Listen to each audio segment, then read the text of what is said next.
Okay, I'm here with Michael Wolf. You may recognize him as former valedictorian and basketball star at William Peace University. Thank you for helping us out today. Let's start off by telling us what you mean by capital punishment. Capital punishment is the act of the state or the federal government executing someone for a crime. What are some popular moral viewpoints about that topic? Some popular moral viewpoints are that capital punishment is morally wrong in all circumstances, and that capital punishment is um, morally acceptable in no circumstances. Can you tell us a little bit about why you think that? Yes, Um, I think that just the whole principle behind killing people that killed people to show that killing people is wrong is silly and makes no sense.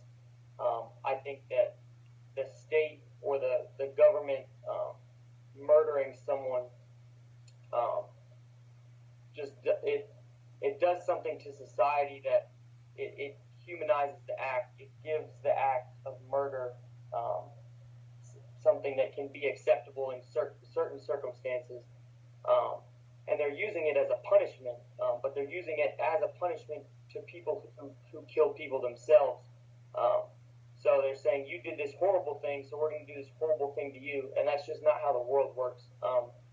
I think that people who commit horrible murders should be in prison for life, and there's life without possibility of parole as sentences.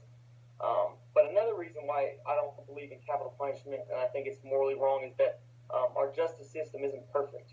There's been over 150 people that have been on death row, and through appeals and through further evidence, they've been exonerated.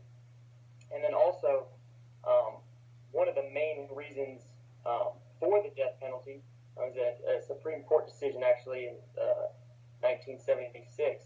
They said that the two reasons for the death penalty are to serve as retribution and as a deterrent. But then, in the majority opinion for that same Supreme Court case, they, I forget which justice, I think it was Justice Stewart, said that there's no evidence that it actually serves as a deterrent for criminals to not commit that crime.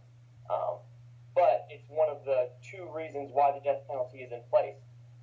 And if it's true that they actually want it to serve as a deterrent, even though there's no evidence um, to support that it actually does, then why aren't executions public? Why aren't executions on national television? Why aren't they broadcast across the country like this will happen to you if you commit this sort of crime? Then, yeah, then you could argue that they're trying to use it as a deterrent. But right now, it's kind of baseless and unbelievable. And like I said, there's no evidence to support it. And the reason it's not on television, the reason they don't try to publicize them or show them is because of how horrible it is that the government is, um, whether it's injecting someone with something that kills them instantly but probably painfully, or whether it's an electric chair. That's because if any of us saw that, it would scar us for life because it's such a horrible thing. So then that's one of the biggest moral reasons why it's unacceptable.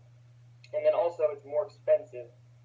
Just as a logical reason, it's more expensive to sentence someone to death than to send them to life without the possibility of parole.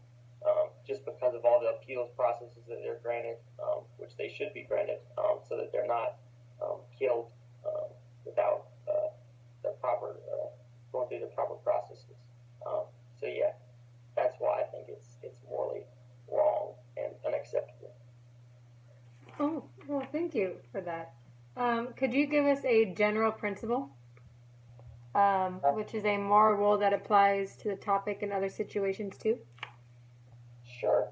Um, if you are in a situation um, or you are part of an entity that has the ability to make a decision um, to murder someone, you should make that decision to murder someone in under no circumstances. You should never make that decision to murder someone. Well, that sounds good. Thank you for joining us, Michael, via Skype. Thanks for having me.